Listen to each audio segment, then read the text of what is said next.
Good day, everyone. Today, I am going to present the genetically modified organism. So, our main topic for today's are biofortification, biofuel, bioremediation, and phytoremediation. So, first, let's start with the biofortification.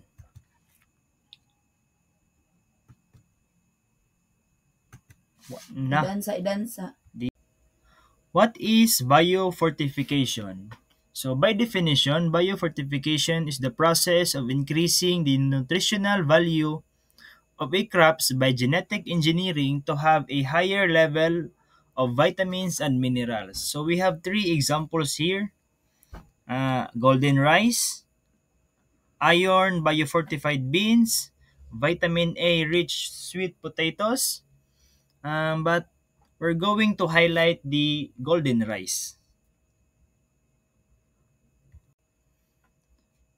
So now let's talk about the overview of the golden rice. So golden rice is genetically modified rice variety biofortified to contain beta-carotene, a precursor to vitamin A.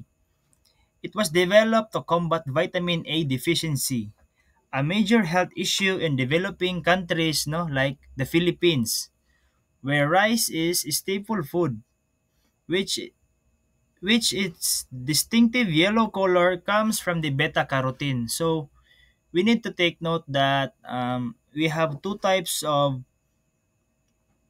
golden rice. We have the golden rice 1 coming from the daffodil gene and the golden rice 2 from the corn. So let's continue about the overview of the golden rice. So Los Baños, Philippines, Filipino farmers will become the first in the world to be able to cultivate a variety of enriched with nutrients to help reduce childhood malnutrition. This data was according to the International Rice Research Institute on 2021. So here are the list of the provinces. Ano ni siya? Nani sila contract from the PhilRice. Murag dire ginakandak ang field testing. So the data ani is na available siya sa PSA. So the provinces are Antique, Lanao del Norte, Agusan del Sur, Samar, Catanduanes, Quirino, and Maguindanao.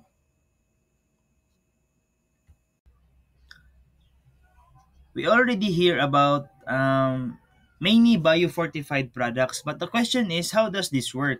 So first, it starts with the problem.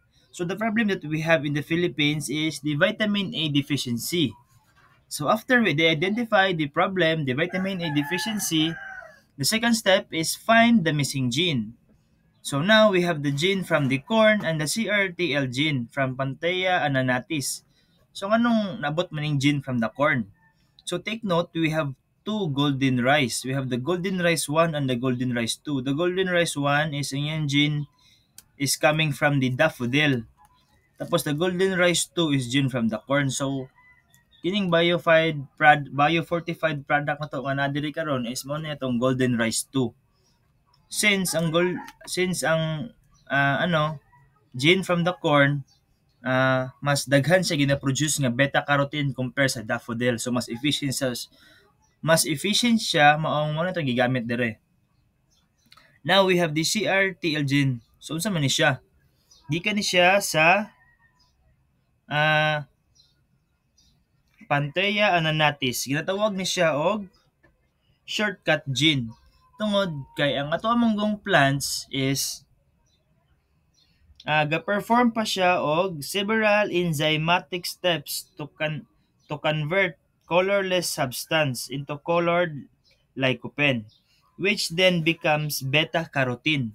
So imagine, moagi pa siya og 4 enzymatic steps para maka-convert lang og beta-carotene. So the purpose sa ang CRTL gene is kadtong several enzymatic processes is iya tong mahimo in just one go. So, mas efficient siya. Kini mangong CRTL gene is ga-code ni siya sa isa ka enzyme nga ginatawag nato og phytoen desaturase. Oh. Yang purpose is katong several enzymatic processes iyahang ma-perform in just one go. Oo. So after that, no, na-prepare na nato, dito na ta sa third step. Ang atoang engineering phase. So, narin ta sa preparation. Unsa may gakahitabo diri sa preparation. So atong duha ka gene from the corn of the CRTL gene are now so ang atoang duha ka gene nga gikan sa CRTL gene o gikan sa corn will be now loaded sa atong Agrobacterium tumefaciens. So unsa man ning Agrobacterium tumefaciens? Kini Agrobacterium tumefaciens kay mura ni siya og tig-deliver or iyahang other name is miniature syringe. So these two gene from the corn and the CRTL gene are now loaded to our Agrobacterium. Tapos, dito rin ta sa itong step 3.2, ang insertion. So, unsa man gakahitabo diri sa atong insertion? Kato atong Agrobacterium nga loaded with the gene from the corn of the CRTL gene will be ibutang sa laboratory nga naa ang plant cell. Tapos, sada po kining Agrobacterium na to kay balo na siya sa iyang buhaton. Tungod, the Agrobacterium tumefaciens will insert its DNA to the plant cell. No? So, sada siya. Tapos, after niya ma-insert, mag-wait lang nita og pila ka days. Tapos, proceed din sa 3.3 step, the selection and growing. So since dili man kay isa lang ato ang gi-pa-insert nga Agrobacterium sa ato ang plant cell, so muna natin mahitabo nga selection. It is because some plant cell dili nila ma-adapt ang katong new DNA nga insert sa ilaha. So, under selection, ato lang pilion is kato lang mga naka-develop or naka-adapt sa newly DNA nga itong gi-insert. Tapos, pag ato silang mapili, ato din silang i-padaghan or i-growing. Dayon, fourth step is the result. We have the golden rice. Then, that's the time we're going to mass produce. So now we are in the current trends, no? In biofortified products, particularly the golden rice. We have the CRISPR-Cas9, a revolutionary gene editing tool derived from bacterial defense system. So CRISPR means clustered regularly interspaced short palindromic repeats. So the Cas9 is an enzyme that acts like a molecular scissors to cut DNA at specific sites. So under CRISPR-Cas9 we have the advanced breeding techniques. So while conventional breeding remains a primary method, there's an increasing focus on advanced techniques like genetic engineering and gene editing tools such as CRISPR-Cas9. So these technologies offer more precision, efficacy, and the potential to introduce traits that are not available within crops natural gene pool. So pareha na itong gibuhat sa ato ang golden rice, di ba? Naturally, our rice, wala sila vitamin A sa ilang endosperm. Na sila vitamin A sa plant pero na sila hang dahon, wala sa ilang endosperm. So mo na ni siya. Naturally, wala silang gene pool ang vitamin A, but through advanced ano genetic engineering, na siya vitamin A. So of course, we have current trends. Also under in CRISPR-Cas9, we have the multi-nutrient biofortification. A major trend is the effort of simultaneously increase the density of multiple micronutrients such as iron, zinc, and provitamin A in a single staple crop rather than focusing on one nutrient at a time. So karon manggod is we have many crops that contains multiple micronutrients. Tay mga wheat karon no nga ani na nag-contain na og multi-nutrient. So this multi-nutrient biofortification approach aims to address multiple deficiencies for more effective and cost efficiently because sa isa ka crop nga gi-biofortified is nag-contain na siya og multi-nutrients. So mura na pud siya og multivitamins. So we have another trend. Also under in the CRISPR-Cas9, we have the climate smart traits.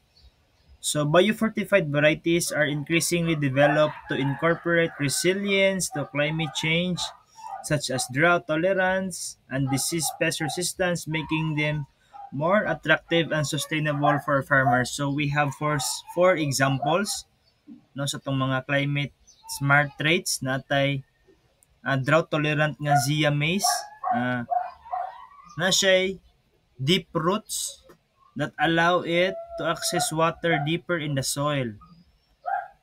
So iha pong bag-o karon nga variety no, na siya'y mechanism in water conservation such as rolling its leaves to reduce transpiration. No, so i-roll niya para maka reduce og transpiration. Tapos na pa rin tay flood tolerant nga Oryza sativa. So maski bahaan makabangon ra. So na pa rin tay cassava nga climate resilient gyapon.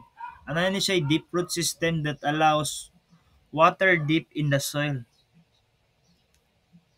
and can go dormant during droughts. Pero kapalan niya mag-dormant siya, of course, madugay ang ato ang pag-harvest kay maabot mo siya dormant pero mas okay siya kaysa total loss siya during harsh environment, harsh weathers. Tapos lastly, we have sweet potatoes with improved drought tolerance. Nagipon siya deep root system no nga tapos maka-maintain po siya og photosynthesis underwater stress. So maski na water stress, it may be scarcity, no? Maka-perform po siya og photosynthesis.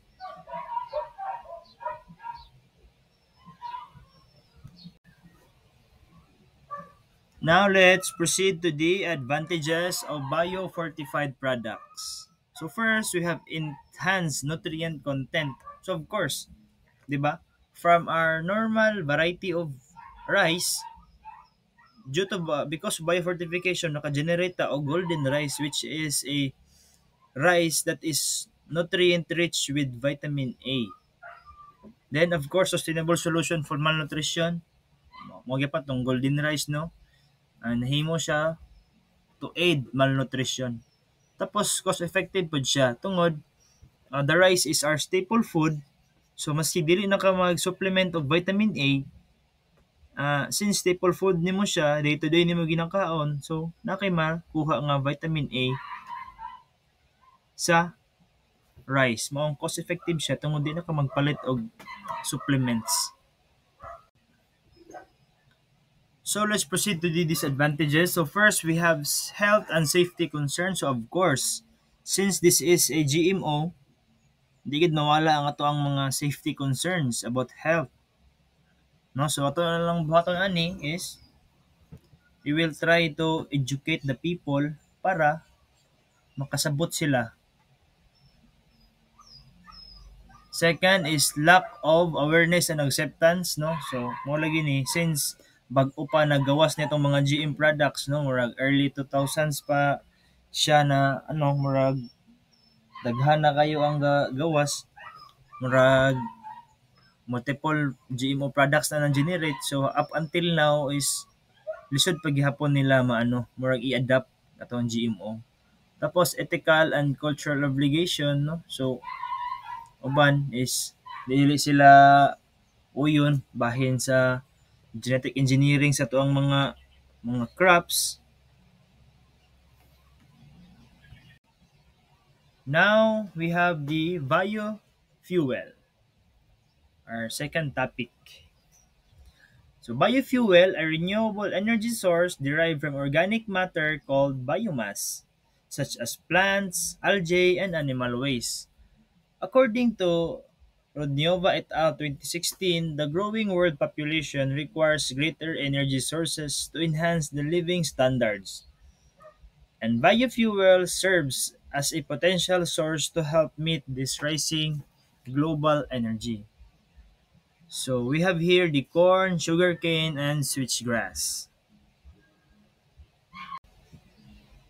So let's proceed to the goal. But first, kabalo naman sa biofuels, no?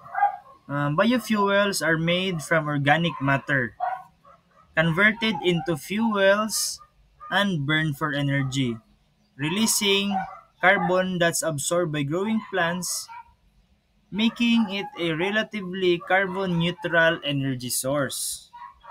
No? So, tsadagid nga mag-rely ta sa tuang biofuel since it is a renewable energy. So, our goal is reduce dependence of fossil fuels and promote renewable energy. So nganon dili man siya advisable nga mag-depend ta sa atong fossil fuels tungod kay tong fossil fuels is non-renewable. Tungod kay ang ano ang pag-form sa itong mga fossil fuels is grabe siya kadugay. It is because fossil fuels from ancient plants and algae and microorganisms that are buried, no? Nasa sa ilalom. So, yun sa pag-form. Through compression, through compression and transformed by heat and pressure over millions of years, resulting in coal, oil, and natural gas. So imagine, ang atong fossil fuels is it takes millions of years para ma-develop siya. So if di ta mag-rely, di ta dependent, so more likely di siya sustainable since mag-deplete na to ang fossil fuels nga source. However, sa tuang biofuel, since daghan tag mga byproducts sa tong mga crops, which is a good source for a biofuel, so renewable energy siya tungod kay paspas ra na to ma-replenish in a og kwan pud siya in a short term ato pud siya mahimo. Now let's proceed to the current trends, no? GMOs engineered for increased biomass and biofuel production. So mo tong tulo ka example ganina tong corn, sugarcane, and switchgrass. So for example sa tuang sugarcane, di ba during harvesting phase is ginakat na iyahang murag upper part, so dako kay to siya nga nga source for a potential source for biofuel production. Nya isa pa sad during sa na yon sa sugarcane milling na di ba ang gina-extract ra man to sa sugarcane is iha ra man juices, so napasay by product like yung pinug-an Correct me if I'm wrong, pero ang tawag ana kay bagas. Oo. So current trends, we have CRISPR-Cas9 and genome editing enables precise modification of microbial and plant genomes, produce higher yields of new biofuel types, no? So kana siya, daghan na siya og ma-produce. Dili kay isa lang. Nanay butanol, isoprenoids, jet fuel, analogs. Current trends, engineered microbes. So enhance biomass yield, fermentation, robustness, and conversion efficiency. Example, engineered yeast shows 1.6 times higher than biomass under ethanol stress and 14% faster fermentation. So muna ni siya itong mga engineered microbes. Since ang itong mga byproducts gikan sa itong mga crops is i-run through fermentation, so napod tayo mga engineered microbes nga maka-help, no? Ma-faster ang fermentation pa rin nato ang yeast nga ma-faster niya fermentation up to 14.3%. So mas efficient siya, mas dali na lang ang process. So daghan tag ma-produce pas-pas atong production. Now let's proceed to the advantages of biofuel. So of course first we have the renewable energy source, no? So sa kung giingon ganina, ma-replenish na nato ni nga energy source in a short run. So mo renewable energy source na to siya. Tapos reduces greenhouse gas emissions. Then energy security. It is because if ato ni siyang ma-establish nga nga practice kining biofuel, we could reach the energy security for our country. Now let's have the disadvantages. So first is potential competition with food crops. Tungod kay ang uban man gud nato nga mga somewhere in foreign countries. Gagrow sila og mga crops nga intended for biofuel lang gyud.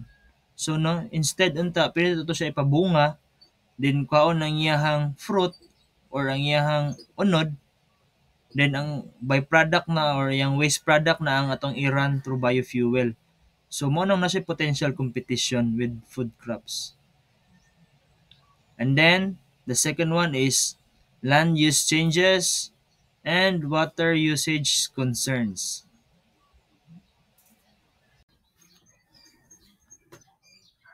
So let's proceed to the third topic under the genetically modified organism.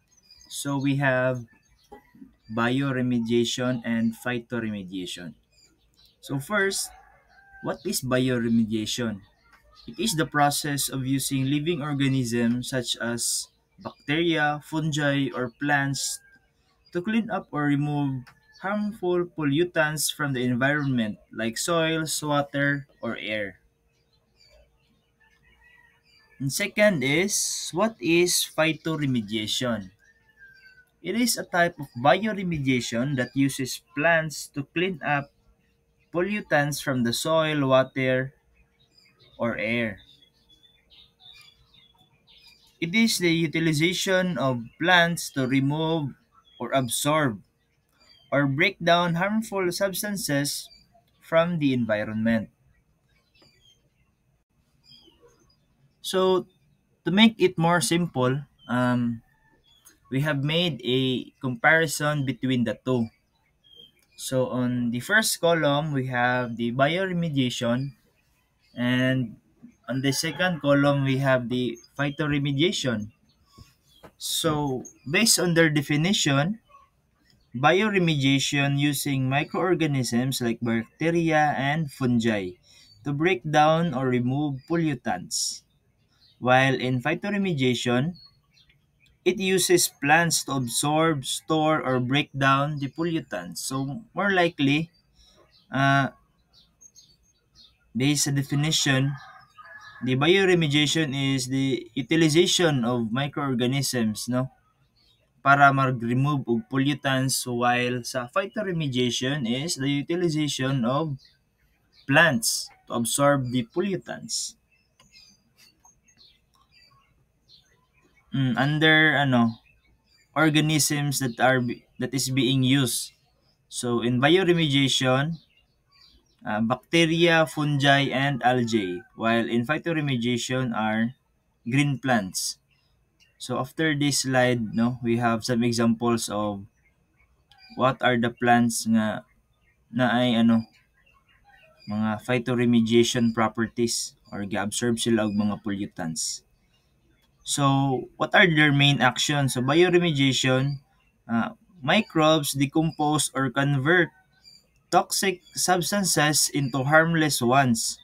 So, kanagurong mga waste material no na nakaspill sa environment, whether sa soil or sa bodies of water, gina convert ni microbes ang mga toxic materials into harmless one para dili na siya maka affect sa tong environment or murag iyang gina-neutralize ang mga chemical waste.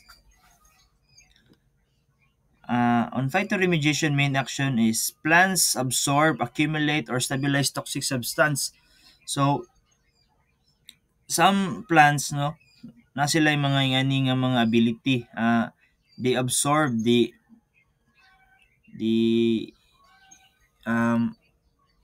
chemicals, pero most likely na nila ni is ang mga metals ilahang gina-accumulate.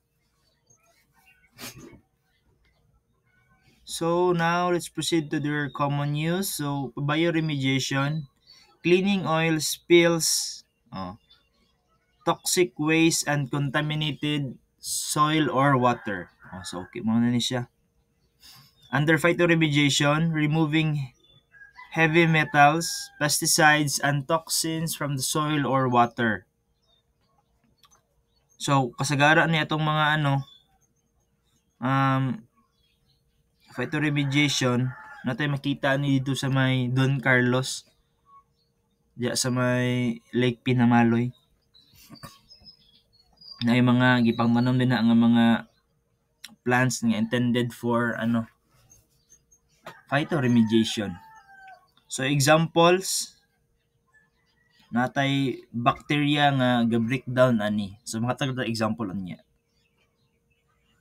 Sa phytoremediation food natay mga sunflowers nga ga-remove siya og lead.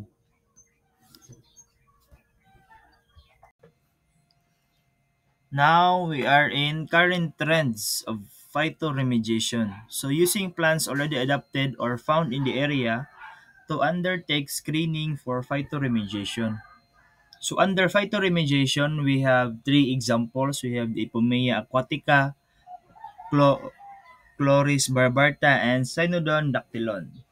So naturally, growing plants like Ipomea aquatica, Chloris barbarta, and Cynodon dactylon can absorb heavy metals.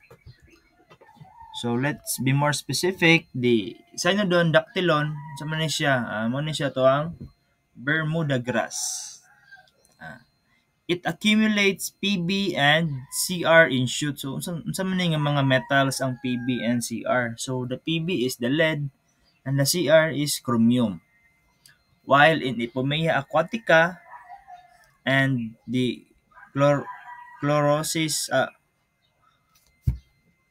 Chloris barbarta accumulate As and Cd in roots. So unsa man yung As and Cd? As is the arsenic and the Cd is the cadmium. So what we have here is particular site nga nag-adapt na og phytoremediation. So makita niyo sa area kanang naay mga yellow nga murag mga can, mao na diha ang area sa mga plants nga phytoremediation. So another trend in phytoremediation uh, applied in water pond setting, no, not just in soil. So pwede na to mabutang or matanom ang atong mga phytoremediation plants not only in sa soil lang nga purposes, pero pwede din gyapon siya near sa bodies of water para mag-accumulate gyapon siya og mga ano chemical substance or mga heavy metals. So the example here is the vetiver grass or the Chrysopogon sp, grown on floating mats, effectively absorb heavy metals like lead, manganese, and chromium. And it also reduces water pollutants such as ammonia, BOD, and COD. So no, makita ko sa picture, no? Dili siya literally nga naagid sa galutaw sa tubig, pero naa siya sa tapad sa bodies of water. So we have another current trends under in phytoremediation combined with engineered wetlands can treat both diffuse runoff and industrial wastewater. So in an area planted with local macrophytes like Amaranthus spinosus, Echinocornea, Crassipes, Eleusine indica, Pinicetum purpureum, can achieve high removal of TSS up to 99.9%. So what is TSS? So in phytoremediation, TSS stands for Total Suspended Solids. So ano man siya? It is a key water quality parameter that measures the amount of solid particles. So yan gina-measure sa ato ang bodies of water is mga solid particles, whether organic or inorganic, that are suspended in water and do not dissolve. So siya tungod kay iyahang is 99.9%. So sunod na po rin tayo BOD of 87 to 95%. So sa maning BOD. So in phytoremediation, BOD stands for biochemical oxygen demand. So kini siya crucial indicator ni siya sa atong water quality. Since taas po diyang rate, so tsada gyapon siya. Tapos kini pud nga mga macrophytes ma-remove gyapon nila ang nitrates, phosphates, and heavy metals. Lastly, we have a current trends under the bioremediation. Microbial assisted remediation, often combined with plants, is increasingly used to enhance pollutant removal. So we have here the a developed nitrogen fixing biofertilizer, the Mycovum mycorrhizae, that significantly improve the survival of native trees in acidic metal-laden soils. Now, let's proceed to the bioremediation pros and cons. So, let's start on the pros. So, first, environmental friendly. Why? Because we're using microorganism, not chemical. So, friendly siya sa itong environment. Tapos, cost-effective tungod kay isa lang ta magpalit ani, then i-apply na to.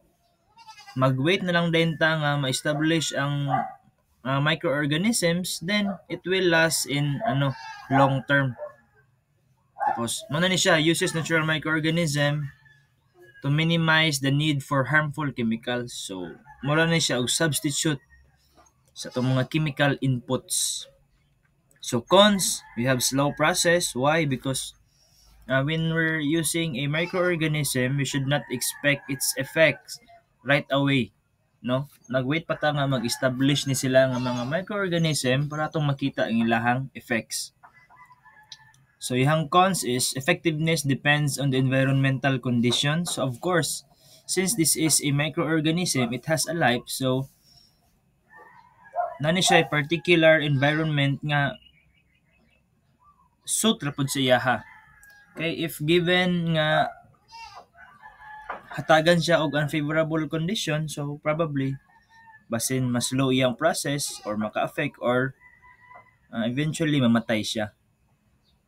Tapos requires careful monitoring. Now let's proceed to the phytoremediation pros and cons. So let's start with the pros. So pros is effective pollution remediations. Of course, phytoremediation are made to remediate the pollutants in the environment. Second, reduces environmental harm. It is because phytoremediation is the utilization of green plants to absorb heavy metals and other chemical substances. So, iyang purpose man is makatabang, so wala ra pud siya other harm sa environment tungod kay trees man pud siya, kahoy ba. Dayon promotes ecosystem health, no, since kapananom man tanig maayo kay ang phytoremediation is green plants naman nato siya makuha. So at the same time, cleaning the environment, ato po dayong ma-promote ang ecosystem. So we have the cons, limited to shallow soils. It is because ato ramang gibasihan diri is ang atong mga plants. So if ever ang mga waste material or mga heavy metals or other chemical substances is naana sa pinakailalom, so di na siya maabot. Tungod kay ang phytoremediation mangod, ang basis niya is ang roots ra sa plants, di ba? Di ba na mga example dito? Nga, uban nga phytoremediation is iyang properties is gina-absorb niya sa iyahang roots. So, if ever laom na kayo nga wala na nakapenetrate dito ang soils, so di na nato niya ma-absorb, di mo ning iyahang isa ka limitation. So we have second cons, certain contaminants. The third is slow process, risk to non-target organisms. So maura to. So what we have here is the microbial assisted remediation. So ito sa picture no is na duwa. On the left side, ano ni siya? Mining man gid ni. So the rehabilitation of mine out area. Ato ang bioremediation na gigamit dire is mycorrhizal fungi and nitrogen fixing bacteria plus soil amendment. So ito makita no? Ang kanang gisirkulan nga 2.5 hectares. Makita na to nga nag-build na siya og mini forest. So ato yung makita nga effective gid ang ato ang bioremediation. So to conclude, genetically modified organisms provide innovative solutions to improve, promote renewable energy, and support environmental restoration. Through biofortification, crops like golden rice and iron-enriched beans help fight malnutrition, while advances in gene editing tools such as CRISPR-Cas9 enhance food quality and efficiency. In biofuel production, GMOs like corn, sugarcane, and switchgrass reduces dependence on fossil fuels and lower greenhouse gas emissions. Though challenges like use and the food competition remain, in bio and phytoremediation, genetically modified plants and microbes clean pollutants and restore ecosystem. So GMO, overall, GMO holds great potential for sustainability, but their use must be balanced with proper regulation, ethical responsibility, and environmental safety to ensure long-term benefits. So that's the end of the presentation. Hope you learned something.